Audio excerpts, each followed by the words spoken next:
Good morning बेटा जी।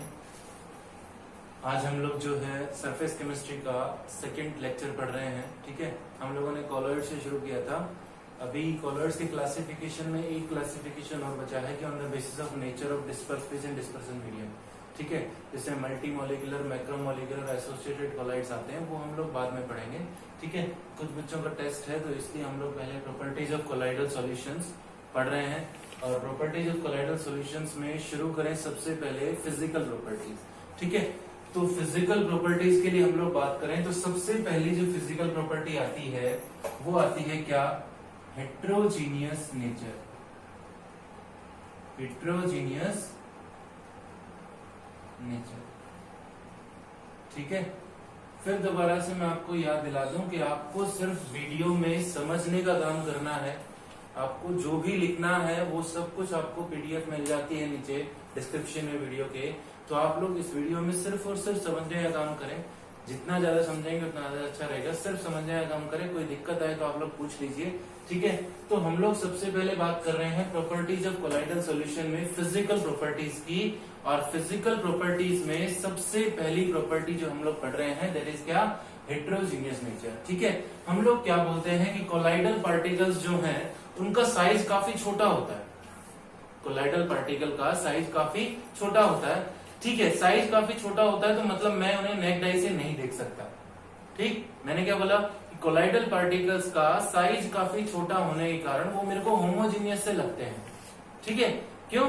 मैंने क्या बोला, देखिए कि कोलाइडल सॉल्यूशन जो हैं वो कैसे दिखते हैं? Colloidal solution appears to be homogeneous। Colloidal solution जो है वो आपको कैसे दिखते हैं? होमोजीनियस दिखते हैं थ्रू नेक्ड आई। जब आप उसे नेक्ड आई से देखेंगे तो आपको वो कैसे दिखेंगे?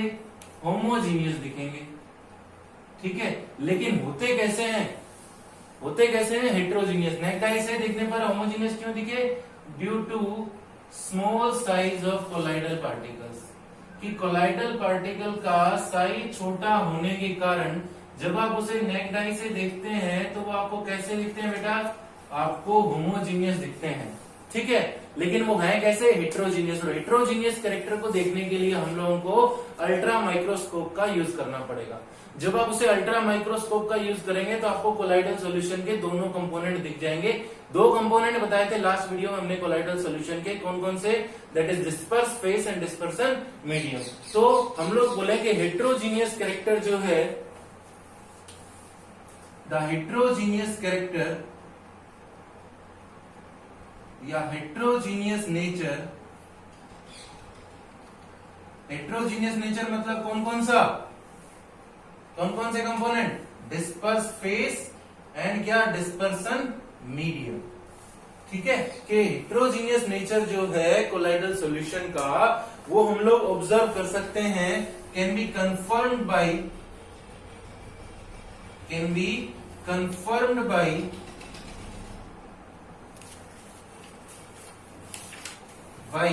कि हम लोग हेट्रोजीनियस नेचर जो है कोलाइडल सॉल्यूशन का उसको कंफर्म कर सकते हैं by seeing under ultra microscope. कि अगर आप लोग उसको कोलाइडल सॉल्यूशन को अल्ट्रा माइक्रोस्कोप के अंदर देखेंगे तो आप लोग उसके हेट्रोजीनियस कैरेक्टर को ऑब्जर्व कर सकते हो, कंफर्म कर सकते हो। अगर आपने नेक्ड आई से मतलब अगर अपने निंगी आंखों से अगर आप उसको देखेंगे तो आपको होमोजीनियस ही दिखेगा। हेट्रोजीनियस कैरेक्टर का पता लगाने के लिए आप लोगों को इसके अल्ट्रा माइक्रोस्कोप का यूज करना पड़ेगा। अल्ट्रा माइक्रोस्कोप या इलेक्ट्रॉन माइक्रोस्कोप आप लोग उसको बोल सकते हो। ठीक है, सेकेंड फिजिकल प्रॉपर्टी की बात करें तो सेकेंड फिजिकल प्रॉपर्टी है क्या? That is stable. Second physical property क्या है? स्टेबल। ठीक है, अब हम लोग बात करें स्टेबल की तो हम लोग कहते हैं कि कोलाइडल सॉल्यूशन के जो पार्टिकल हैं वो मोशन में रहते हैं, कंटिन्यूअसली मोशन में रहते हैं। कोलाइडल सॉल्यूशंस के पार्टिकल जो है वो कंटिन्यूअसली मोशन में रहते हैं। और मोशन में है तो जाहिर सी बात है वो एक दूसरे के साथ क्या कर रहे होंगे? कोलाइड कर रहे होंगे। ठीक है, तो मैं क्या बोल रहा हूं कि कोलाइडल सॉल्यूशंस के पार्टिकल जो है वो कंटिन्यूअसली मोशन में है। और मोशन में है तो वो क्या कर रहे हैं? कोलाइड कर रहे हैं, सो वो फोर्स ऑफ ग्रेविटी के कारण नीचे नहीं बैठेंगे, do not settle down due to the force of gravity. ठीक है, तो हम लोग क्या बोले कि कोलाइडल सॉल्यूशन जो है, कोलाइडल सॉल्यूशन जो है are stable in nature. Colloidal solution जो है वो कैसे होते हैं, स्टेबल होते हैं नेचर में, बिकॉज, क्यों, मैंने क्या बोला, क्यों, क्योंकि उसके पार्टिकल्स जो हैं, because their particles are in state of motion, क्योंकि उसके जो पार्टिकल हैं वो स्टेट ऑफ मोशन में है, मतलब मोशन में है लगातार। ठीक है, so and do not settle down, और नीचे नहीं बैठते, अगर नीचे बैठ जाते तो अनस्टेबल हो जाते, अलग अलग कर लेते आप। And do not settle down due to the force of gravity, and do not settle down due to the force of gravity, और फोर्स ऑफ ग्रेविटी के कारण वो नीचे नहीं बैठते हैं, तो इसलिए वो कैसे हैं, कोलाइडल सॉल्यूशन कैसे है बेटा, स्टेबल है। ठीक है, हम लोगों ने पहली बात करी हेट्रोजीनियस की, हेट्रोजीनियस देखने में वो आपको होमोजीनियस लगते हैं पर वो हेट्रोजीनियस होते हैं, और हेट्रोजीनियस देखने के लिए आप लोग यूज करेंगे जिसका अल्ट्रा माइक्रोस्कोप, जिसे आप इलेक्ट्रॉन माइक्रोस्कोप भी बोल सकते हैं। स्टेबल होते हैं क्यों, क्योंकि वो कंटिन्यूअसली मोशन में है और वो फोर्स ऑफ ग्रेविटी के कारण नीचे नहीं बैठते हैं। तीसरी फिजिकल प्रॉपर्टी की बात करूं तो the third physical property is क्या, फिल्ट्रेबिलिटी। फिल्ट्रेबिलिटी, ठीक है, तो मैं क्या बोल रहा हूं, मेरी बात ढंग से सुनना, जो मैं बोल रहा हूं फिल्ट्रेबिलिटी, कि कोलाइडल सॉल्यूशन के जो पार्टिकल्स हैं वो ऑर्डिनरी फिल्टर पेपर से आराम से पास हो जाएंगे। कोलाइडल सॉल्यूशन के जो पार्टिकल हैं वो ऑर्डिनरी फिल्टर पेपर से आराम से पास हो जाएंगे। तो मैं उन्हें अलग अलग करने के लिए क्या करूं, तो मैं उन्हें अलग अलग करने के लिए, अलग अलग करने का मतलब डिस्पर्स फेस और डिस्पर्सन मीडियम को अलग अलग करने के लिए, तो डिस्पर्स फेस और डिस्पर्सन मीडियम को अलग अलग करने के लिए हम लोग वहां पर ultra filter paper, animal membrane या वेजिटेबल मेम्ब्रेन का यूज करते हैं। ठीक है, मैं क्या बोल रहा हूं कि अगर आप ऑर्डिनरी फिल्टर पेपर करेंगे यूज तो कोलाइडल सॉल्यूशन के पार्टिकल्स आराम से पास हो जाएंगे। तो मैं क्या बोल रहा हूं कि कोलाइडल सॉल्यूशन के जो पार्टिकल्स हैं, कोलाइडल सॉल्यूशन के जो पार्टिकल हैं can easily pass through ordinary filter paper. Ordinary filter paper जो होगा, जो आप लोग देखते होंगे, ऑर्डिनरी फिल्टर पेपर जो है उससे कोलाइडल सॉल्यूशन के पार्टिकल्स आराम से पास जाएंगे, और पास जाएंगे तो मैं उन्हें अलग अलग नहीं कर सकता, मेरे को करना है क्या, हम लोग पढ़ रहे हैं फिल्ट्रेबिलिटी। ठीक है, तो मैं क्या बोल रहा हूं, colloidal solution particles can easily pass through ordinary filter paper, but लेकिन पास नहीं होंगे, but can not pass through, लेकिन पास नहीं होंगे, but can not pass through animal और vegetable membrane,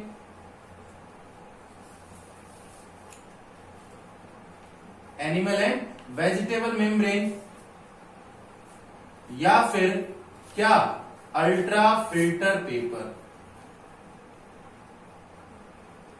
ultra filter paper, ये अल्ट्रा फिल्टर पेपर क्या होते हैं ये भी आगे आएंगे। ठीक है, तो हम लोग क्या बोल रहे हैं कि अगर एनिमल मेम्ब्रेन और वेजिटेबल मेम्ब्रेन से पास करेंगे तो कोलाइडल सॉल्यूशंस के पार्टिकल पास नहीं होंगे। कोलाइडल सॉल्यूशन के पार्टिकल कौन से पास होने की बात कर रहा है, मतलब सॉलिड पार्टिकल, मतलब वहां पर डिस्पर्स फेस और डिस्पर्सन मीडियम एक दूसरे से क्या हो जाएंगे, अलग अलग हो जाएंगे। तो अगर आपको कोलाइडल सॉल्यूशन का डिस्पर्स फेस और डिस्पर्सन मीडियम अलग अलग करना है तो वहां पर हम लोग यूज करते हैं किसका, अल्ट्रा फिल्टर पेपर का। ठीक है, या फिर एनिमल और वेजिटेबल मेम्ब्रेन का। अगर आप ऑर्डिनरी फिल्टर पेपर यूज करते हैं तो वहां से कोलाइडल सॉल्यूशंस के पार्टिकल आराम से पास हो जाते हैं। ठीक है, हम लोग अब सेकंड प्रॉपर्टी की बात करते हैं। फिजिकल प्रॉपर्टीज में तीन पढ़ी हमने, heterogeneous character, and second is stable, and third is क्या, फिल्ट्रेबिलिटी। अब लोग बात करते हैं हम लोग मैकेनिकल प्रॉपर्टीज की। ठीक है, ओके, सेकंड फिजिकल प्रॉपर्टी की, सॉरी सेकंड प्रॉपर्टी की बात करते हैं, सेकंड मैकेनिकल प्रॉपर्टी, और मैकेनिकल प्रॉपर्टी में क्या है, ब्राउनियन मूवमेंट। ठीक है, ब्राउनियन मूवमेंट के बारे में सबसे पहले बात करें कि ब्राउनियन मूवमेंट जो ऑब्जर्व की गई थी ऑब्जर्व्ड बाई रॉबर्ट ब्राउन। किसके द्वारा ऑब्जर्व की गई थी भैया? रॉबर्ट ब्राउन के द्वारा ऑब्जर्व की गई थी, इसीलिए हम लोग इसे ब्राउनियन मूवमेंट बोलते हैं, क्योंकि इसको जिसने ऑब्जर्व किया था उसका नाम क्या था? Robert brown. ठीक है, हम लोग बात करें उसने क्या ऑब्जर्व किया था? उसने देखी थी क्या? Movement of pollen grains suspended in water. ठीक है, उसने पोलन ग्रेन्स को वाटर में सस्पेंड करके मूवमेंट को ऑब्जर्व किया था,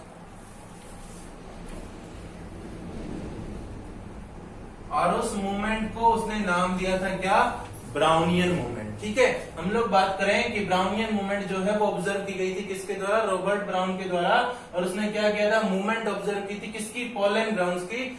कब? जब उसने उसको वाटर में सस्पेंड किया था। क्या कहता है वो? कि कोलाइडल पार्टिकल्स जो हैं वो, ये मान लीजिए कोलाइडल पार्टिकल है, जिगजैग मोशन में चलते रहते हैं। किसमें चलते रहते हैं? जिगजैग मोशन में। जिगजैग मोशन मतलब आड़ा तिरछा सा जो होता है उसे हम लोग जिगजैग मोशन बोलते हैं।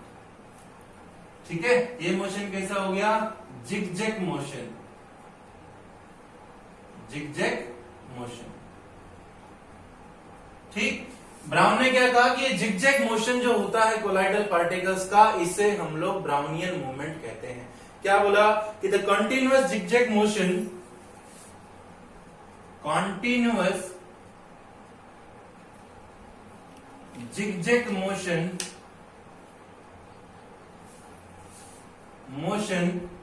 of colloidal particles का zigzag motion इन किसमें? कोलाइडल सॉल्यूशन में। कि कोलाइडल सॉल्यूशन में जो कोलाइडल पार्टिकल का जिगजैग मोशन है, आधा तिरछा मोशन जो है, इज नॉन एज, उसे हम लोग नॉन एज ब्राउनियन मूवमेंट। उसे हम लोग क्या कहते हैं? ब्राउनियन मूवमेंट कहते हैं। वो ब्राउनियन मूवमेंट से क्वेश्चन आता ही रहता है। पहली बात तो यही पूछ लेता है क्या? कि ब्राउनियन मूवमेंट को किसने ऑब्जर्व किया था? किसने ऑब्जर्व किया था? रॉबर्ट ब्राउन ने। उसके बाद ब्राउनियन मूवमेंट होती क्या है? तो जो कंटिन्यूअस जिगजैग मोशन है कोलाइडल पार्टिकल्स का, उसे हम लोग ब्राउनियन मूवमेंट कहते हैं। अब कहता है दूसरी बात यह आई कि जिगजैग मोशन हुआ क्यों? ठीक है, अभी हमने पीछे एक बात करी थी क्या? कि कोलाइडल पार्टिकल जो है are continuously in state of motion. Colloidal particle जो है वो मोशन में रहेंगे, और मोशन में रहेंगे तो वो एक दूसरे से टकराते रहेंगे। मान लीजिए मैं कहता हूं कि आपके पास ये एक कोलाइडल पार्टिकल है, ठीक है, इसके ऊपर चारों तरफ से फोर्स लग रहा है।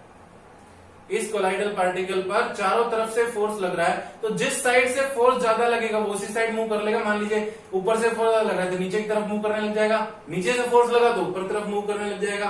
तो हम लोग क्या बोल रहे हैं कि जिगजैग मोशन है, इसका रीजन क्या है? कोलिजन होना। किसके बीच में? कौन कौन से पार्टिकल है? डिस्पर्स फेस और डिस्पर्सन मीडियम के। ठीक है, तो कोलिजन होना डिस्पर्स फेस और डिस्पर्सन मीडियम का रिस्पॉन्सिबल है किसके लिए? जिगजैग मोशन के लिए। ठीक है, तो हम लोग क्या बोल रहे हैं कि this motion is due to, ये मोशन जो है इज ड्यू टू, किसकी वजह से हुआ? Due to collision of, collision होना किस किस का? Of disperse phase and dispersion medium particles. Disperse phase and dispersion medium के पार्टिकल्स में कोलिजन होना, and the resultant force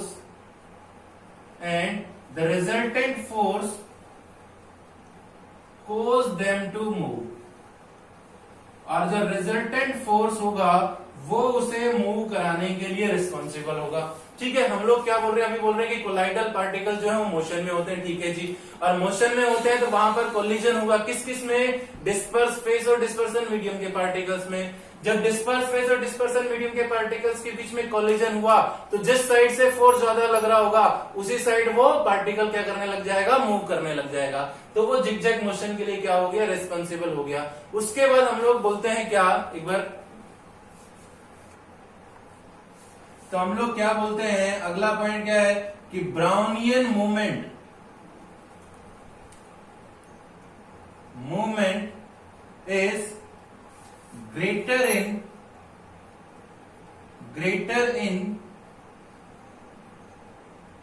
smaller size of colloidal particles, greater in smaller size of colloidal particles। क्या कि colloidal particles का जितना छोटा size होगा उसमें ब्राउनियन मूवमेंट उतनी ही ज्यादा होगी। देखिए कोलाइडल पार्टिकल का साइज मतलब डिस्पर्स फेस का पार्टिकल साइज जितना छोटा होगा उसमें ब्राउनियन मूवमेंट उतनी ज्यादा। क्यों? क्योंकि भैया साइज छोटा है तो उसे बार बार इधर भी मूव करा लो, जितना छोटा आदमी होगा उसे कहीं भी ले जाओ। ठीक है, तो Brownian movement is greater in smaller size of colloidal particle. अब कई बार सोच लेते हैं क्या कि ट्रू सॉल्यूशन में ऑब्जर्व नहीं हुआ, फिर तो ट्रू में भी होना चाहिए। लेकिन ट्रू में बेटा आप देख कैसे पाओगे? ट्रू में हमने लास्ट टाइम भी देखा था कि ट्रू सॉल्यूशन के पार्टिकल्स को हम लोग लास्ट टाइम में प्रॉपर्टी में पढ़ा था कि ट्रू सॉल्यूशंस के पार्टिकल को हम लोग नेक्ड आई से या अल्ट्रा माइक्रोस्कोप में ऑब्जर्व नहीं कर सकते। ठीक है, इसलिए हम लोग बात कर रहे हैं कोलाइडल सॉल्यूशन की। बात करें सस्पेंशन में होगा कि नहीं होगा, तो सस्पेंशन में तो पार्टिकल थोड़ी देर बाद नीचे ही बैठ जाते हैं, तो सस्पेंशन में भी ब्राउनियन मूवमेंट का जिक्र नहीं है। क्यों? क्योंकि सस्पेंशन के पार्टिकल का साइज बड़ा होने के कारण वो फोर्स ऑफ ग्रेविटी से कहां बैठ गए? नीचे बैठ गए। तो ब्राउनियन मूवमेंट के बारे में अगला पॉइंट क्या हुआ कि ब्राउनियन मूवमेंट जो है is not observe, Brownian movement is not observe in किसमें? इन ट्रू सॉल्यूशन एंड किसमें? सस्पेंशन में। ठीक है, अब ट्रू सॉल्यूशन में होता है लेकिन आप ऑब्जर्व नहीं कर सकते। बोला ना, ट्रू सॉल्यूशन में पार्टिकल को देख नहीं पाओगे भाई, सोल्यूट सॉल्वेंट को देख पाओगे आप ट्रू सॉल्यूशन में? तो नहीं देख पाओगे, इसलिए हम लोग बोल रहे हैं is not observe in true solution and किसमें? सस्पेंशन में। उसके बारे में बात करें कि ब्राउनियन मूवमेंट जो है, Brownian movement is not depend upon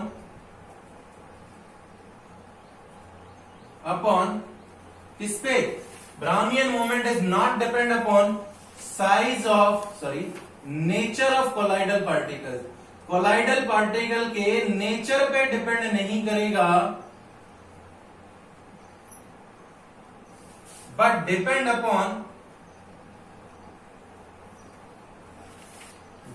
upon किस पे? साइज ऑफ कोलाइडल पार्टिकल्स पे।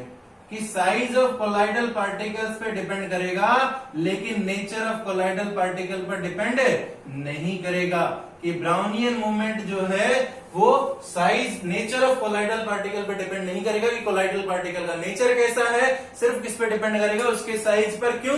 कि कोलाइडल पार्टिकल का साइज जितना छोटा होगा उसमें ब्राउनियन मूवमेंट उतनी ही ज्यादा हो जाएगी। क्यों? क्योंकि रिजल्टेंट फोर्स उसको उतना ही ज्यादा मूव करवा पाएगा, जितना ज्यादा कोलिजन होगा उसमें उतनी ही ज्यादा क्या हो जाएगी? ब्राउनियन मूवमेंट हो जाएगी। उसके बाद यहां पर पूछा जाता है कि ब्राउनियन मूवमेंट को आप कब ऑब्जर्व कर सकते हो? तो देखिए Brownian movement is observe only in ultra microscope. Ultra microscope में ही आप लोग ब्राउनियन मूवमेंट को ऑब्जर्व कर सकते हो। Brownian movement is observed only in ultra microscope. Ultra microscope, जो बायो वाले स्टूडेंट हैं वो मेरी बात को अच्छे से समझ गए होंगे। ठीक है, कि Brownian movement is observe only in ultra microscope. सिर्फ अल्ट्रा माइक्रोस्कोप में ही ब्राउनियन मूवमेंट को ऑब्जर्व कर सकते हो। नॉर्मली अगर आप देखना चाहोगे अपने नेक्ड आई से तो वहां पर आप लोग ब्राउनियन मूवमेंट को ऑब्जर्व नहीं कर सकते हैं। ठीक है, उसके बाद यहां पर क्वेश्चन पूछा जाता है क्या कि इंपॉर्टेंस क्या है ब्राउनियन मूवमेंट की। एक सेकेंड इसको रब कर देते हैं। ओके, आगे देखते हैं बेटा जी। मैंने कहा इंपॉर्टेंस पूछ लेता है कि ब्राउनियन मूवमेंट की इंपॉर्टेंस क्या है। देखिए ब्राउनियन मूवमेंट क्या होता है, आपने अभी बड़ा जिगजैग मोशन होता है, कंटिन्यूअसली मोशन होता रहता है, पार्टिकल्स एक दूसरे के साथ कोलाइड करते रहते हैं और जो रिजल्टेंट फोर्स होगा वो मूव करवा देगा पार्टिकल्स को। तो हम लोग क्या कहते हैं, ब्राउनियन मूवमेंट की वजह से पार्टिकल्स जो है वो नीचे नहीं बैठेंगे। Brownian movement helps particle by not allowing them to settle at the bottom, मतलब नीचे नहीं बैठने देते। क्यों? क्योंकि कोलिजन होते रहेंगे, और कोलिजन होता रहेगा तो रिजल्टेंट फोर्स के कारण पार्टिकल क्या करता रहेगा? मूव करता रहेगा, तो पार्टिकल नीचे नहीं बैठेंगे, और इस वजह से फोर्स ऑफ ग्रेविटी का क्या हो गया? अपोज होगा, oppose is the force of gravity. तो अगर पूछे कि कोलाइडल सॉल्यूशन के पार्टिकल में मोशन के लिए रिस्पॉन्सिबल कौन है, तो कौन है? Brownian movement. क्या है? Brownian movement. और ब्राउनियन मूवमेंट क्या होती है? Continuous zigzag motion of colloidal particles की, जो जिगजैग मोशन है कोलाइडल पार्टिकल्स का, उसे हम लोग ब्राउनियन मूवमेंट कहते हैं। ठीक है, अगली प्रॉपर्टीज पर आते हैं, ऑप्टिकल प्रॉपर्टीज पर। थर्ड प्रॉपर्टी पे आते हैं। थर्ड प्रॉपर्टी क्या है? ऑप्टिकल प्रॉपर्टी, जिसे हम लोग बोलते हैं टिंडाल इफेक्ट। ठीक है, ओके, हम लोग बात करें टिंडाल इफेक्ट जो है वो सबसे पहले ऑब्जर्व किया गया, फर्स्ट ऑब्जर्व्ड बाय फैराडे। सबसे पहले जो ऑब्जर्व किया गया वो फैराडे के द्वारा ऑब्जर्व किया गया, कि टिंडाल इफेक्ट जो है वो सबसे पहले ऑब्जर्व किसके द्वारा किया गया? फैराडे के द्वारा। एंड स्टडी इन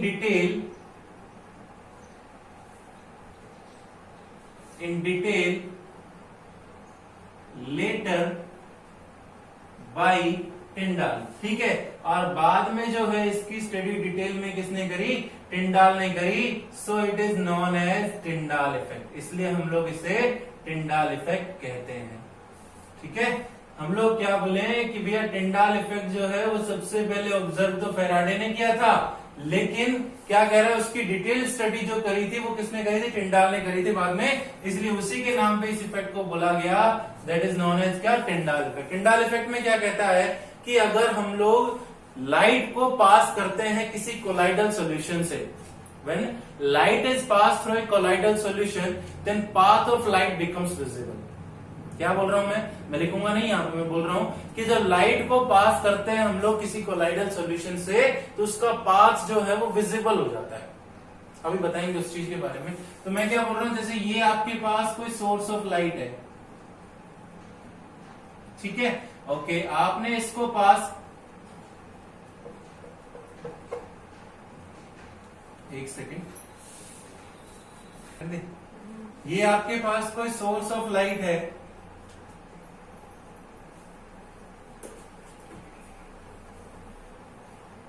और जब आप इस लाइट को पास करते हैं किससे? लेंस से,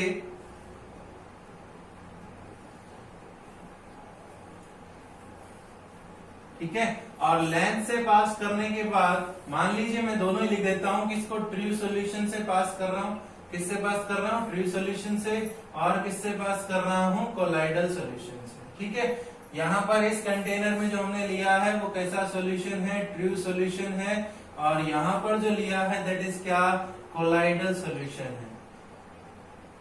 ठीक, ओके, हम लोग बात करें कि जब आप इसको ट्रू सॉल्यूशन से पास कर रहे हो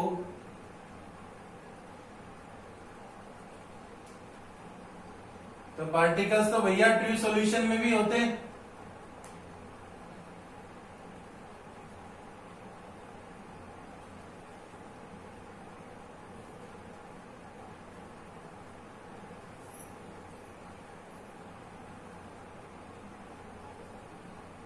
तो लाइट इसमें से पास होगी और आपको पाथ पता भी नहीं चलेगा कि पाथ क्या है लाइट का, मतलब लाइट का पाथ विजिबल नहीं होगा।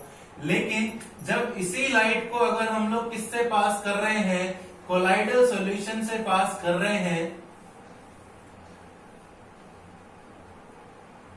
किससे पास कर रहे हैं? कोलाइडल सॉल्यूशन से पास कर रहे हैं, तो जो पाथ ऑफ लाइट है वो क्या हो जाएगा? विजिबल हो जाएगा। क्या? पाथ ऑफ लाइट क्या हो जाएगा? विजिबल हो जाएगा। तो हम लोग क्या बोल रहे हैं कि जब कोलाइडल सॉल्यूशन से पास किया तो light become visible, light become visible. ठीक है, आप लोग खुद सोचने की बात है। देखिए, आप लोग ये जो है वो आप सिनेमा हॉल्स में भी देखते हैं। अगर मान लीजिए मैं एक बात करूं, ठीक है, मैं कहीं खुले में चल रहा हूं बिल्कुल, ओके, और मेरे हाथ में एक टॉर्च है और मैं टॉर्च को आगे रोशनी दे रहा हूं, आगे मार रहा हूं टॉर्च को, ठीक है, तो मैं क्या देखता हूं कि मेरे को ये नहीं पता लाइट कहां तक जा रही है। ठीक, तो वो कैसा हो गया? ट्रू सॉल्यूशन में आपको पाथ विजिबल ही नहीं हो रहा, लेकिन जैसे ही उसके रास्ते में कोई रुकावट आ गई वैसे ही आपको लाइट का वो पाथ क्या हो जाएगा? विजिबल हो जाएगा। वैसे ही लाइट का आपका पाथ क्या हो जाएगा, विजिबल हो जाएगा। मान लीजिए आप खुले में सो रहे हैं और ऊपर आसमान में टॉर्च मारे, ठीक है, तो आपको क्या पता कि आपकी टॉर्च की रोशनी कहां तक जा रही है, नहीं पता। लेकिन अगर बीच में कोई मच्छर आ जाता है तो वहां पर वो लाइट का पाथ क्या हो जाएगा, विजिबल हो जाएगा, ठीक है। तो हम लोग बोल रहे हैं कि लाइट को जब आपने कोलाइडल सॉल्यूशन से पास किया तो लाइट का पाथ जो है वहीं पर क्या हो जाएगा, विजिबल हो जाएगा, ठीक है। फॉर एग्जाम्पल मैं बात करूं, हम लोग मूवी देखने जाते हैं सिनेमा हॉल्स में, तो जैसे ही प्रोजेक्टर वाली लाइट स्क्रीन पर पड़ती है वैसे ही वो पाथ जो है लाइट का वो क्या होता है, विजिबल हो जाता है। कईयों ने ऑब्जर्व किया हो कभी सिनेमा हॉल में, तो जो पाथ जो है वो आपको दिखता है, ठीक है। और अगर हम लोग बात करें जैसे कि हम लोग देखिए, हम लोगों को सारा होमोजीनियस दिखता है एटमॉस्फेयर, ठीक है। अगर हम सूरज की रोशनी को देखें और एक अपने घर में रोशनी आने दें, कोने से पास होने दें उस रोशनी को, तो हम लोग देखेंगे हमें पार्टिकल्स अलग अलग दिखते रहेंगे उसमें से पास होते हुए, ठीक है। तो हम लोग क्या बोल रहे हैं, कोलाइडल सॉल्यूशन में से जब पास करोगे आप लाइट को, तो लाइट का पाथ क्या हो जाएगा, विजिबल हो जाएगा। अब ये विजिबल क्यों हुआ, तो ये क्या बोलता है कि जब भी लाइट किसी पार्टिकल से टकराएगी तो वो लाइट डिफरेंट डिफरेंट पाथ्स में टूट जाती है। क्यों, क्योंकि जैसे प्रोजेक्टर से लाइट डाली थी वो किस पे डाली थी, स्क्रीन पे, तो स्क्रीन पे डालते वो लाइट डिफरेंट डिफरेंट पाथ में टूट गई, तो जहां जहां लोग बैठे थे वहां पे सबको उसको तो दिख गई वो, ठीक है। तो हम लोग क्या बोलते हैं, due to scattering of light, जो पाथ है लाइट का वो क्या हो जाता है, विजिबल हो जाता है। जैसे हम लोग बात करें कि ये आपका कोई सोर्स ऑफ लाइट है जो आपने अभी बनाया, ठीक है, ये क्या है, सोर्स ऑफ लाइट है। इस लाइट को हम लोगों ने किससे पास किया, लेंस से पास किया। अब ये मत कहना सर लेंस कहां होता है, प्रोजेक्टर देख लेना दिख जाएगा उसमें, ठीक है। उसको पास करें हम लोग कोलाइडल सॉल्यूशन में, तो कोलाइडल सॉल्यूशन कैसा होता है, हेट्रोजीनियस होता है। हेट्रोजीनियस होता है तो उसमें पार्टिकल्स होते हैं, ओके, ठीक है। मैं कहता हूं कि मान लीजिए यहां पर एक पार्टिकल है, ये कोलाइडल सॉल्यूशन है, यहां पर एक पार्टिकल है, ठीक है। इस पार्टिकल से जैसे ही लाइट टकराएगी, जैसे ही लाइट टकराएगी तो लाइट डिफरेंट डिफरेंट डायरेक्शंस में टूट जाएगी और सबको वो पाथ जो है वो क्या हो जाएगा, विजिबल। यहाँ बैठा हुआ उसको दिखेगा, यहाँ बैठा हुआ, यहाँ बैठा हुआ, यहाँ बैठा हुआ, कहीं बैठा हुआ, इमेज तो सबको दिखती है ना, तो वो पाथ जो है वो क्या होगा, विजिबल। तो हम लोग बोलते हैं due to scattering of light, जैसे ही लाइट इस पार्टिकल से टकराई वैसे ही लाइट डिफरेंट डिफरेंट डायरेक्शंस में टूट गई और वो पाथ जो है वो क्या हो गया, विजिबल। तो हम लोग बोल रहे हैं due to scattering of light, light की स्कैटरिंग, स्कैटरिंग मतलब लाइट का टूटना, due to scattering of light the path of light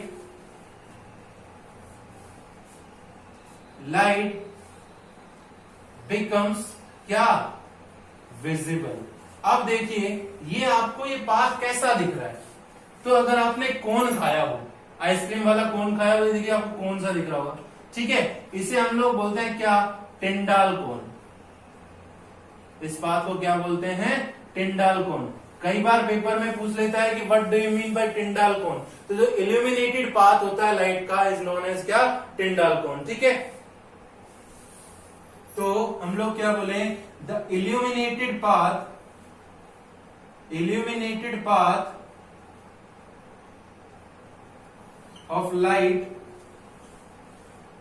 is क्या, टिंडाल कोन। उसे हम लोग टिंडाल कोन बोलते हैं कि लाइट के स्कैटर्ड होने के बाद जो चमकता हुआ पाथ है उसे हम लोग क्या बोलते हैं, टिंडाल कोन। आपको दिख रहा हो कोन जैसी फॉर्म में, तो उसे हम लोग क्या बोलते हैं, टिंडाल कोन, ठीक है। आगे चलते हैं, टिंडाल कोन या फिर दूसरा हम लोग इसे इल्यूमिनेटेड कोन भी बोल सकते हैं,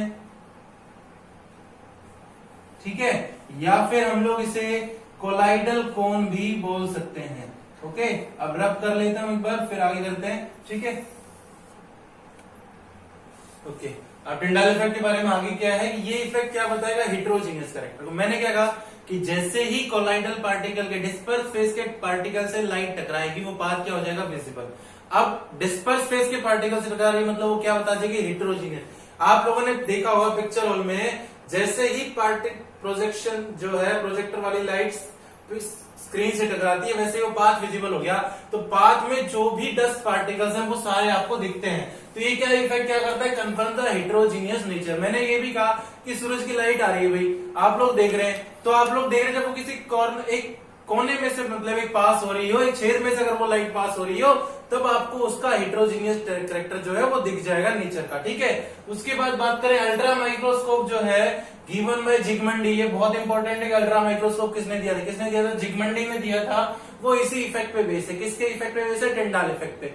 बोले अल्ट्रा माइक्रोस्कोप किस पे बेस है, टिंडाल इफेक्ट। किसने दिया था, जिगमंडी ने दिया था। ठीक है, टिंडाल इफेक्ट क्या बताता है, टिंडाल इफेक्ट हेटेरोजीनियस कैरेक्टर को बताता है। उसके बाद ये बात छोटी क्लास वालों के लिए जरूरी नहीं है, एनटीएससी वालों के लिए, कि this effect observe when size of solid particles is of the order of wavelength, कि ये इफेक्ट कब ऑब्जर्व किया जाएगा, जब सोल पार्टिकल का साइज जो है वो किसका हो, order of wavelength of light use, मतलब जिस वेवलेंथ की आप लाइट यूज कर रहे हो वो और साइज ऑफ सोल पार्टिकल अगर सेम ऑर्डर के हों तब हम लोग इस इफेक्ट को ऑब्जर्व करते हैं। या फिर हम लोग बात करें refractive index of both faces. Both faces का मतलब एक उस कंटेनर से बाहर का, एक उस कंटेनर के अंदर का। अगर दोनों का रिफ्रैक्टिव इंडेक्स, ऑप्टिक्स आपने पढ़ी होगी, रिफ्रैक्टिव इंडेक्स क्या होना चाहिए, अलग अलग होना चाहिए जब हम लाइट को पास कर रहे हैं, क्योंकि रिफ्रैक्टिव इंडेक्स सेम होगा तो लाइट बैंड नहीं होगी। अब हम लोग बोलते हैं स्काई का जो ब्लू कलर है, ठीक है, या फिर सी वाटर का जो ब्लू कलर है आपको दिखता है, वो सब किसके कारण है, वो सब टिंडाल इफेक्ट के कारण है, due to scattering of light. उसके बारे में बात करें visibility of tail in comet, हम बोलते हैं तारा टूट गया, भाई तारा टूट गया, तो तारा टूटते टाइम जो पीछे लाइट से चलती हुई दिखती है आपको, वो क्यों दिखती है, वो ये दिखती है कि जब वो जा रहा है नीचे तो पार रास्ते में जो भी डस्ट पार्टिकल्स आ रहे हैं उस वजह से वो पाथ क्या हो गया, विजिबल हो गया। ठीक है, ट्विंकलिंग ऑफ स्टार, तारों का चमकना जो है वो भी क्या है, टिंडाल इफेक्ट के कारण है। Illumination during projection of picture in cinema hall, ठीक है, सिनेमा हॉल में इल्यूमिनेशन मतलब पाथ का विजिबल होना, वो भी किसी कारण है, टिंडाल इफेक्ट। तो इसको छोड़ना मत, कई बार पेपर में यही पूछ लेता है ब्लू कलर ऑफ स्काई किसी कारण होता है, किसी कारण होता है, टिंडाल इफेक्ट के कारण होता है। Visibility of tail in comet किसी कारण होता है, टिंडाल इफेक्ट के कारण होता है। ठीक है, ओके, आगे चलते हैं हम लोग अगली प्रॉपर्टी पर।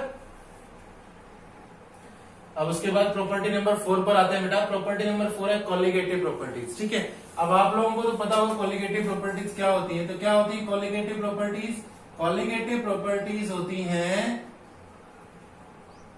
which depends upon the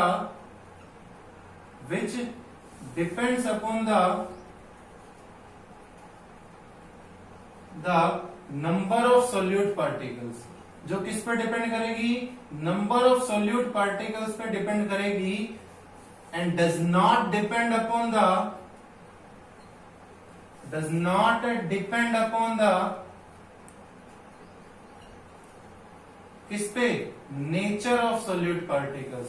कि कॉलिगेटिव प्रॉपर्टीज वो होती हैं जो नंबर ऑफ सोल्यूट पार्टिकल्स पर डिपेंड करती हैं, लेकिन नेचर ऑफ सोल्यूट पार्टिकल्स पर डिपेंड नहीं करती। यहां पर हम लोग बात करें कि कोलाइडल सॉल्यूशन, जैसे आप लोगों ने कल एग्जांपल पढ़ा था लायोफिलिक, लायोफोबिक में प्रोटीन, स्टार्च, सेल्यूलोज, ठीक है, तो हम लोग कह रहे हैं कॉलिगेटिव प्रॉपर्टीज का मॉलिक्यूलर मास काफी ज्यादा होता है। क्या बोलो, कोलाइडल सॉल्यूशन का मॉलिक्यूलर मास जो है वो काफी ज्यादा होता है, और मॉलिक्यूलर मास कितना, लगभग 10 की पावर 4 to 10 की पावर 5 यूनिट मॉलिक्यूलर मास होता है। इसलिए हम लोग उसमें कॉलिगेटिव प्रॉपर्टी का मेजरमेंट कर सकते हैं, और उस कॉलिगेटिव प्रॉपर्टी का नाम क्या है, ऑस्मोटिक प्रेशर। क्या, ऑस्मोटिक प्रेशर। क्यों, क्योंकि आपने पढ़ा कि कॉलिगेटिव प्रॉपर्टी जो है, पढ़ रखा, colligative property is inversely proportional to क्या, मॉलिक्यूलर मास। मतलब अगर मॉलिक्यूलर मास ज्यादा है तो कॉलिगेटिव प्रॉपर्टी की वैल्यू कम आएगी। ठीक है, तो हम लोग यहां पर बोल रहे हैं कोलाइडल सॉल्यूशंस के पार्टिकल का मास ज्यादा होने के कारण उसकी कॉलिगेटिव प्रॉपर्टी की वैल्यू कम आएगी, इसलिए हम लोग उसे आराम से क्या कर सकते हैं, मेजर कर सकते हैं। मेरे हिसाब से समझ रहे होंगे। आप लोगों से यहां पर पूछा जाएगा, क्या क्वेश्चन पूछा जाएगा कि कोलाइडल सॉल्यूशंस के लिए कौन सी कॉलिगेटिव प्रॉपर्टी है जिसका आप मेजरमेंट कर सकते हैं, तो कौन सी प्रॉपर्टी का मेजरमेंट कर सकते हैं, ऑस्मोटिक प्रेशर का। उसके बाद पूछा जा सकता है कि क्यों मेजरमेंट कर सकते हैं, due to high molecular mass, क्योंकि कोलाइडल सॉल्यूशन का मॉलिक्यूलर मास ज्यादा होता है। ठीक है, आगे बढ़ते हैं हम लोग। ओके, आगे बढ़ते हैं बेटा। आगे है इमल्शंस। ठीक है, अब इमल्शंस के बारे में सबसे पहले बात करें, कल हम लोग पढ़ रहे थे डिस्पर्स फेस और dispersion medium on the basis of physical state. वहां पर हमने क्या पढ़ा था कि देखिए, अगर आप लोगों का disperse phase and dispersion medium, disperse phase और डिस्पर्सन मीडियम अगर ये दोनों कैसे हो, लिक्विड हो, तो वो क्या बनाता है, वो इमल्शंस बनाता है। क्या बनाता है, इमल्शंस बनाता है। मतलब अगर पूछा जाए कि इमल्शंस क्या होते हैं, तो इमल्शंस वो हैं, वो कोलाइडल सॉल्यूशन है जिस पर डिस्पर्स फेस और डिस्पर्सन मीडियम दोनों ही क्या है, लिक्विड है। Emulsions are the colloidal solution in which disperse phase and dispersion medium दोनों ही क्या है, लिक्विड है। ये जो दोनों लिक्विड हैं वो two mutually immiscible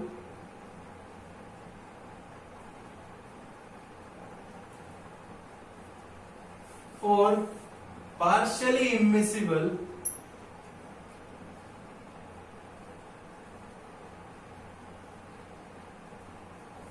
form emulsions. Liquids form क्या, emulsions। दो ना मिलने वाले, बिल्कुल भी ना मिलने वाले लिक्विड जो हैं या थोड़ा बहुत मिल जाए उसे हम वो क्या बनाएंगे, इमल्शंस बनाएंगे। सबसे पहले डिस्पर्स, जो डिस्पर्सन मीडियम क्या है, दोनों ही लिक्विड है, और वो दोनों लिक्विड क्या होने चाहिए, म्यूचुअली इमिसिबल या फिर पार्शियली इमिसिबल। अब कहता बनाओगे कैसे, तो हम लोग कहेंगे बाई शेकिंग, शेकिंग करके बना लो भाई, it is form by shaking. ठीक है, और इस प्रोसेस को, जिस प्रोसेस से हम लोग इसे बना रहे हैं, इस प्रोसेस को हम लोग बोलते हैं क्या, इमल्सिफिकेशन। क्या बोलते हैं, इमल्सिफिकेशन या फिर इमलाइजेशन। ठीक है, तो इमल्सिफिकेशन बोल ले या फिर इमलाइजेशन बोल ले। बोले कि what do you mean bye emulsification, emulsification क्या होता है, तो इमल्सिफिकेशन वो प्रोसेस है जिसके द्वारा आप टू म्यूचुअली इमिसिबल लिक्विड्स को एक दूसरे के साथ क्या कर रहे हो, मिक्स कर रहे हो, क्या बनाने के लिए, इमल्शंस बनाने के लिए। डेफिनेशन पूछे तो the process by which two mutually immiscible और पार्शियली मिसिबल लिक्विड्स फॉर्म क्या, इमल्शंस इज नोन एज क्या, इमल्सिफिकेशन। अब क्या कहता है एक बात कि चलो आपने मिला लिया, ठीक है, आप कभी पेंट वाले के पास गए होंगे, पेंट वाले के पास आपने देखा होगा भैया आप अपने घर के लिए कि अब मेरे को पेंट कराना है, आप कोई भी कलर सेलेक्ट करके चले जाते हो। ठीक है, आप बोलते हो मेरे को ये कलर चाहिए, तो वो क्या करता है, वो वहां पे पेंट बनाता है, उस कलर को बनाता है, उसके बाद बनाया हुआ नहीं होता, वो बनाता है उसको।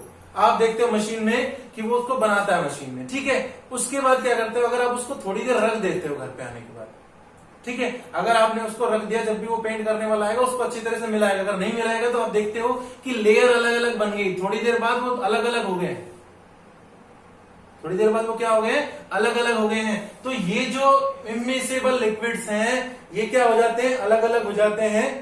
तो हम लोग क्या बोल रहे हैं कि इमल्शंस जो हैं आर जनरली, इमल्शंस जो हैं आर जनरली अनस्टेबल। इमल्शंस जो हैं वो जनरली कैसे होते हैं, अनस्टेबल होते हैं। ये क्या हो जाते हैं, बोथ लिक्विड्स, दोनों जो लिक्विड है, बोथ लिक्विड्स सेपरेट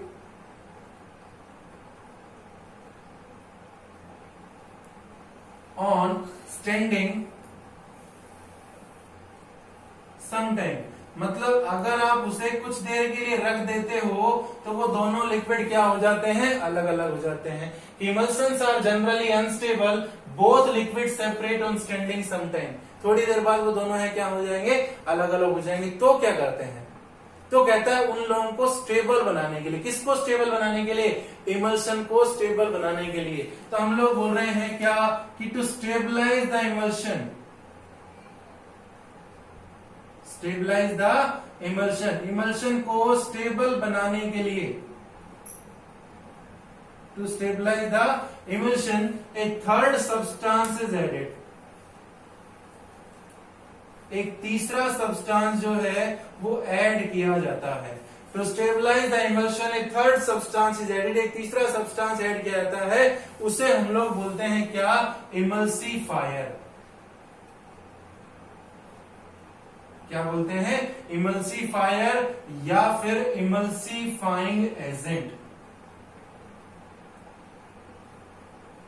हमने क्या बोला कि इमल्सन जो है वो जनरली अनस्टेबल होते हैं, तो उन्हें स्टेबल बनाने के लिए एक थर्ड सब्सटेंस ऐड किया जाता है और उस थर्ड सब्सटेंस को हम लोग क्या बोलते हैं, इमल्सिफायर या फिर इमल्सिफाइंग एजेंट। अब पेपर में पूछ ले कि इमल्सिफायर या इमल्सिफाइंग एजेंट को डिफाइन कीजिए, तो देखिए क्या करने के लिए कर रहे हैं, स्टेबलाइज।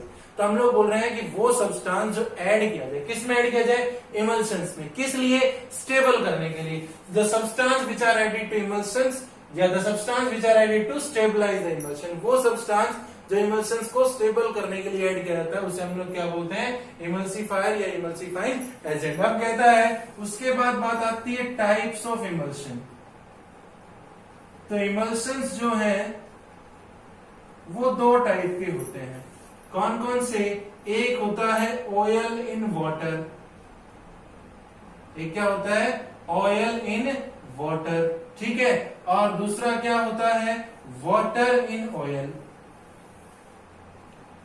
एक क्या होता है, ऑयल इन वाटर, और दूसरा क्या होता है, वाटर इन ऑयल। यहां पर देखिए आपने क्या बोल रखा है, ऑयल इन वाटर इमल्शन, ठीक है। मतलब ऑयल किस में डाला गया है, वाटर में। मतलब यहां पर डिस्पर्स फेस कौन होगा, ऑयल होगा, ठीक है। डिस्पर्सन मीडियम कौन होगा, वाटर होगा, ठीक है। बोले कि ऑयल इन वाटर इमल्शन क्या होता है, तो वो होता है जिसमें डिस्पर्स फेस क्या हो, ऑयल हो, डिस्पर्सन मीडियम क्या हो, वाटर हो। For example milk, for example milk जो है वो oil in water type emulsion है। या फिर वेनिशिंग क्रीम, वेनिशिंग क्रीम ये जो है वो आपके ऑयल इन वाटर टाइप है, ठीक है। उसके बाद बात करें वाटर इन ऑयल में, ठीक है। तो वाटर इन ऑयल में क्या होगा, वाटर को डाला गया ऑयल में, मतलब डिस्पर्स फेस कौन है, वाटर है। डिस्पर्सन मीडियम कौन है, ऑयल है, ठीक है। ओके, उसके बाद बात करें फॉर एग्जाम्पल क्या, बटर। बटर जो है, देखिए मिल्क जो है वो एग्जांपल है ऑयल इन वाटर का, और बटर जो एग्जांपल है वो वाटर इन ऑयल का। For example butter, cold cream etcetera, ठीक है। तो हम लोग बोल रहे हैं वो ऑयल इन वाटर मतलब डिस्पर्स फेस ऑयल हो, डिस्पर्सन मीडियम क्या हो, वाटर हो। Water in oil dispersion face क्या हो, वाटर, डिस्पर्सन मीडियम क्या हो, ऑयल, ठीक है। फॉर एग्जांपल हम लोग बात करें आगे कि एल्ब्यूमिन, एल्ब्यूमिन बहुत बार पेपर में पूछा गया है। एल्ब्यूमिन, ठीक है, वो act as emulsifier, emulsifier, emulsifier के रूप में ये काम करता है इन किसमें, इन बटर में, ठीक है। एल्ब्यूमिन जो है वो इमल्सिफायर की तरह काम करता है किसमें, बटर में। उसके बाद कहता है मिल्क में, मिल्क क्या है, ऑयल इन वाटर, मिल्क में केसिन प्रोटीन जो होता है, मिल्क में कौन सा, CAESIN, केसिन प्रोटीन जो होता है वो इमल्सिफायर की तरह काम करता है, ठीक है। कई बार पेपर में पूछ लेता है कि मिल्क में इमल्सिफायर कौन है, तो केसिन प्रोटीन है, और एल्ब्यूमिन में इमल्सिफायर, सॉरी बटर में इमल्सिफायर कौन है, एल्ब्यूमिन है। अब कहता है अगर मेरे को यहां पर डिस्पर्स फेस और डिस्पर्सन मीडियम को अलग अलग करना हो, जैसे मिल्क में, तो उसे हम लोग बोलेंगे क्या, उसे हम लोग बोलेंगे डी इमल्सिफिकेशन। क्या बोलेंगे, डी इमल्सिफिकेशन, डी इमल्सिफिकेशन, ठीक है। तो पेपर में पूछा जाए कि what do you mean bye D emulsification, तो डी इमल्सिफिकेशन वो प्रोसेस है जिसके द्वारा इमल्शंस को उसके लिक्विड में हम लोग अलग अलग कर सकते हैं। The process by which emulsions separate into its liquid is known as क्या, डी इमल्सिफिकेशन, की वो प्रोसेस जिसके द्वारा इमल्शंस को उसके लिक्विड में अलग अलग करते हैं। मैं दोबारा से बोलता हूं, इमल्शंस क्या होता है, जिसमें डिस्पर्स फेस भी लिक्विड हो, डिस्पर्सन मीडियम भी क्या हो, लिक्विड हो। वो दोनों लिक्विड कैसे होने चाहिए, म्यूचुअली इमिसिबल और पार्शियली इमिसिबल। वो क्या बनाएंगे, इमल्शन। कैसे बनाएंगे, शेकिंग करके। और इस तरह शेकिंग करने की प्रोसेस को हम लोग क्या बोलते हैं, इमल्सिफिकेशन। आप कहते हैं इमल्सन जो है वो जनरली अनस्टेबल होते हैं, जैसे ही आप थोड़ी देर के लिए रखोगे वो दोनों अलग अलग हो जाएंगे। तो स्टेबल करने के लिए हम एक सब्सटेंस ऐड कर रहे हैं, कैसा, उसे बोलते हैं इमल्सिफायर। जैसे पेंट वगैरह को भी स्टेबलाइज करने के लिए, स्टेबल करने के लिए ऐड करना पड़ता है आपको, ठीक है। उसके बाद बोलता है कि इमल्सन दो टाइप के होते हैं, एक होता है ऑयल इन वाटर और एक होता है water in oil. Oil in water मतलब ऑयल को वाटर में डाला गया, मतलब डिस्पर्स फेज क्या हो गया ऑयल, डिस्पर्सन मीडियम क्या हो गया water. For example milk, milk में क्या बोला, केसिन प्रोटीन जो है वो इमल्सिफायर की तरह काम करता है। बटर में एल्ब्यूमिन काम करता है। अगर मेरे को दोनों को अलग अलग करना हो, इमल्सन से लिक्विड अलग अलग करने हो, तो उस प्रोसेस को हम लोग क्या बोलते हैं, डी इमल्सिफिकेशन, ठीक है। आगे चलते हैं बेटा। ओके, आज का लास्ट टॉपिक पे आता है, दैट इज जेल। जेल में क्या बोलता है कि जेल वो है दैट इज डिस्पर्स फेस क्या हो, डिस्पर्स फेस क्या हो जिसमें लिक्विड एंड डिस्पर्सन मीडियम जिसमें क्या हो सॉलिड। कि जेल वो होता है जिसमें डिस्पर्स फेस क्या है लिक्विड और डिस्पर्सन मीडियम क्या है सॉलिड। कल हम लोग एग्जांपल भी पढ़ा था जेलीज वगैरह, ठीक है। तो जेलीज में क्या होता है, लिक्विड किसमें है, सॉलिड में। That is the example of gel, ठीक है। तो जेल क्या हुआ, डिस्पर्स फेस लिक्विड और डिस्पर्सन मीडियम सॉलिड। अब कहता है process of gel formation, gel formation की प्रोसेस को हम लोग बोलते हैं क्या, जिलेटाइन। क्या बोलते हैं, gelatin. The process of gel formation is known as gelatin. और process of cementization is an example of gel. Gel का एग्जांपल है प्रोसेस फॉर्मेशन का क्या, cementization. Cementization is an process of, is an example of gel, process of cementization. अब कहता है अगर आप जेल को बहुत फास्ट शेक करते हैं, बहुत जल्दी जल्दी मिलाते हैं उसको, तो वो सोल में कन्वर्ट हो जाएगा। किसमें कन्वर्ट हो जाएगा, सोल में। कल हम लोगों ने बात करी थी सोल क्या होता है। अगर किसी कोलाइडल सॉल्यूशन की फ्लूइड अपीयरेंस है तो उसे सोल बोलते हैं, ठीक है। तो अगर आप जेल को बहुत जल्दी जल्दी फास्ट शेक करते हैं तो वो किसमें कन्वर्ट हो जाएगा, सोल में कन्वर्ट हो जाएगा। लेकिन अगर आप उस सोल को थोड़ी देर के लिए रख देंगे तो वापस से किसमें कन्वर्ट हो जाएगा, जेल में, ठीक है। क्या बोल रहा हूं मैं, अगर आपने जेल को बहुत फास्ट शेक किया तो किसमें कन्वर्ट हो गया, सोल में। और अगर आपने उसको थोड़ी देर रख दिया तो वापस से किसमें कन्वर्ट हो जाएगा, जेल में। इस ट्रांसफॉर्मेशन को हम लोग बोलते हैं सोल जेल ट्रांसफॉर्मेशन। क्या बोलते हैं, सोल का जेल के अंदर और जेल का सोल के अंदर, सोल जेल ट्रांसफॉर्मेशन। अब कहता है अगर हम लोग जेल को बहुत लंबे टाइम तक के लिए रख देते हैं, when gel is kept for long time, अगर हम लोग जेल को बहुत लंबे टाइम के रख देते हैं तो उसमें से जो लिक्विड है, मतलब जो डिस्पर्स फेस है, वो बाहर आ जाता है, ठीक है। इसे हम लोग बोलते हैं सिनेरसिस या फिर वीपिंग ऑफ जेल। मतलब जैसे जेल रो रहा हो तो उसमें से पानी जो है, लिक्विड जो है वो बाहर आ जाता है, ठीक है। अगर पेपर में बोले कि वीपिंग ऑफ जेल क्या होता है, तो ये भी बोल सकते हैं when gel is kept for long time then water disperse phase जो है वो बाहर आ जाता है, जिसे हम लोग वीपिंग ऑफ जेल या सिंथेसिस ऑफ जेल कहते हैं। या फिर हम लोग बोले कि सेपरेशन होना किस किस का, लिक्विड और सॉलिड का, कि जेल में जो लिक्विड और सॉलिड है उनका सेपरेशन जो है दैट इज नोन एज क्या, वीपिंग ऑफ जेल, ठीक है। कल हम लोग जो है प्रॉपर्टीज ऑफ कोलाइडल सॉल्यूशंस में इलेक्ट्रिकल प्रॉपर्टीज ऑफ सॉल्ट्स पढ़ेंगे, ओके। तो आगे चलेंगे कल। आज के लिए इतना ही, काफी लंबा लेक्चर हो गया है, ठीक है।